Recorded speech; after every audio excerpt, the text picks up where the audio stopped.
So நாளைக்கு ரா start ஆன first segment யாருக்கு கொடுத்துருக்காங்கன்னு பார்த்தீங்கன்னா நம்ம ரோமன் ரீன்ஸ்க்கு தான் கொடுத்துருக்காங்க. ஆமாங்க, போன ராவோட மெயின் இவெண்ட்ல வந்து ரிட்டர்ன் ஆயிருந்தாரு. ஸோ அவர் ஏன் ரிட்டர்ன் ஆயிருந்தாரு, ஏன் வந்து சிஎம் பங்க் டீமுக்கு வந்து சப்போர்ட் பண்றாருன்ற பத்திலாம் பேசுவாருன்னு நினைக்கிறேன். ஸோ அங்கிருந்து அப்படியே சர்வைவர் சீரிஸ்க்கு வந்து ஹைப் கொடுப்பாங்கன்னு நினைக்கிறேன். யாருக்கு தெரியும், மேபி பிராக் லெஸ்னர் கூட ரிட்டர்ன் ஆகலாம், ரோமன் ரீன்ஸை ஃபேஸ் ஆஃப் பண்ணி மறுபடியும் இவங்க 2 பேரும் சண்டை போட கூட வாய்ப்பு இருக்கு. ஸோ அதையும் வெயிட் பண்ணி பார்ப்போம். நெக்ஸ்ட் என்னன்னு பாத்தீங்கன்னா லாஸ்ட் ஒன் டோர்னமெண்ட்கான குவார்டர் ஃபைனல்ஸ் மேட்ச் அனௌன்ஸ் பண்ணிருக்காங்க. அதுல ஃபர்ஸ்ட் மேட்ச் என்னன்னு பாத்தீங்கன்னா சோலோ சுக்கோவா வெர்சஸ் பென்டாக்கான மேட்ச் அனௌன்ஸ் பண்ணிருக்காங்க. ஸோ இந்த மேட்ச் எனக்கு தெரிஞ்சு நம்ம சோலோ தான் ஜெயிப்பாருன்னு நினைக்கிறேன்.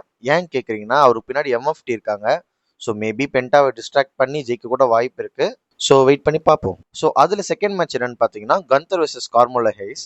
ஸோ இந்த மேட்சை வந்து நீங்க கண்ணை மூடிட்டே நீங்க பார்க்கலாம். உங்களுக்கு யார் ஜெயிப்பாங்கன்னு உங்களுக்கே தெரியும். கந்தர் தான் ஜெயிக்க போறாரு. ஏன்னா அவர் தான் ஆப்வியஸ்லி ஜான்சனோட ஃபைனல் ஆப்பனன்ட். நெக்ஸ்ட் என்ன செக்மெண்ட் பாத்தீங்கன்னா டாமினிக் மிஸ்டருக்கு வந்து ஒரு செக்மெண்ட் இருக்கு. ஸோ எனக்கு தெரிஞ்ச இந்த செக்மெண்ட் வந்து பாத்தீங்கன்னா ரே மிஸ்டீரியோ வந்து இன்டர்ஃபியர் பண்ண வாய்ப்பு இருக்கு. டாமினிக் மிஸ்டீரியோ வந்து இந்த செக்மெண்ட்ல என்ன பேச போறாருன்னு பாத்தீங்கன்னா ஜான்சனா கூட இருக்க மேட்ச்க்கு வந்து அவர் ஹைப் பண்ண வாய்ப்பு இருக்கு. ஏன்னா இது வந்து டாமினிக் மிஸ்டீரியோட ஹோம் டவுனு. டாமினிக் மிஸ்டீரியோக்கு ஃபேன் சப்போர்ட் பண்ண வாய்ப்பு இருக்கு. ஆனா ஜான்சினா வந்து ஃபைனல் மேட்ச் சாண்டியோல வந்து ஆடுறதுனால ஜான்சினாக்கும் சப்போர்ட் பண்ண வாய்ப்பு இருக்கு. நெக்ஸ்ட் பாத்தீங்கன்னா பெக்கி லெஞ்சுக்கு ஒரு செக்மெண்ட் கொடுத்துருக்காங்க. அவங்க ஏன் வந்து ஆஸ்கா டீம்ல வந்து ஜாயின் பண்ணாங்க அப்படின்றதுக்காக ஒரு செக்மெண்ட் அவங்க வந்து பேசுவாங்கன்னு சொல்லி அனௌன்ஸ் பண்ணிருக்காங்க. வேற என்னங்க, சிம்பிள் ரீசன் தான். ஏஜேலி வந்து ஆப்போனன்ட் டீம்ல இருக்காங்க, நான் இந்த டீம்ல இருக்க போறேன்னு சொல்ல போறாங்க, அவ்வளவுதான். நெக்ஸ்ட் பாத்தீங்கன்னா நாளைக்கு ரால நடக்க போற ஒரு ஃபைனல் செக்மெண்ட் பத்தி தான் பேச போறோம்.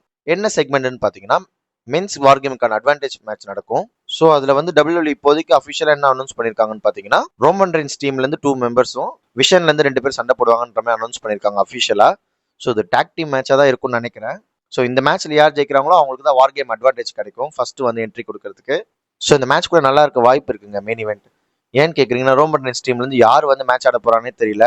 தயவு செஞ்சு ஜிம்மி அண்ட் ஜேசோ மட்டும் மேட்ச் ஆட வச்சிடாதீங்களா டே. ஆனா விஷன்ல பாத்தீங்கன்னா எனக்கு தெரிஞ்சு லோகன் பால் சண்டை போட வாய்ப்பு இருக்குன்னு நினைக்கிறேன். லோகன் பாலும் பிரான்சன் ரீட் இல்ல பிரான் பிரேக்கர் யாராவது சண்டை போட வாய்ப்பு இருக்கு. ஸோ அவ்வளவுதாங்க நாளைக்கு ரா ப்ரிவியூக்கான நியூஸஸ்லாம். இதுதான் WWE வந்து இப்போதைக்கு அஃபிஷியலா கன்ஃபர்மேஷன் பண்ணியிருக்காங்க.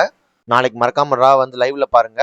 உங்களால பார்க்க முடியலன்னா ஒன்றும் பிரச்சனை இல்லை, நான் உங்களுக்காக லைவா பார்த்து முடிஞ்ச அளவுக்கு சீக்கிரமா வீடியோ போட ட்ரை பண்றேன். இந்த செக்மெண்டோட ஃபுல் வீடியோ பார்க்கணும்னா இந்த ஆரோவை கிளிக் பண்ணி பாருங்க.